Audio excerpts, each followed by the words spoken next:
C'est un retour à la simplicité de la vie quotidienne, après parfois des semaines ou des mois de galère en rue. Pour Aïcha, c'est un prénom d'emprunt. C'était au parc Maximilien et à la gare du Midi. C'était très difficile. C'est pas facile de dormir dehors avec les gens que vous ne connaissez pas. Donc c'était pas facile du tout. Il y a vraiment de l'insécurité. Par exemple, on s'est fait voler nos sacs. Par moment aussi, tu peux venir là, tu t'éclates, tu te places là, tu dis je vais passer la nuit ici. Il y a une autre personne qui vient que c'était sa place. Donc c'est toujours compliqué. Aïcha habitait au Congo. Comme beaucoup d'autres femmes ici, elle a fui la guerre. Elle retrouve aujourd'hui un toit, mais aussi et surtout un peu de sérénité.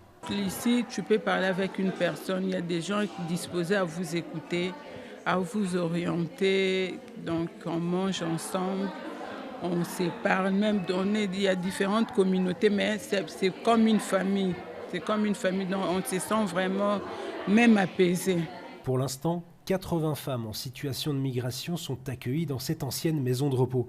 Et avant même l'accompagnement juridique ou administratif, elles ont d'autres besoins. C'est une réalité qui est assez triste, mais très spécifique des femmes. Donc certaines femmes font un trajet migratoire qui est hyper long et qui est beaucoup plus susceptible d'avoir des violences sexuelles. Elles sont beaucoup plus sujettes à la traite des êtres humains, beaucoup plus sujettes à la prostitution et j'en passe. Donc oui, on a sur des profils de femmes qui ont vécu majoritairement des violences et c'est sur ce fait-là que nous, on les accompagne au mieux.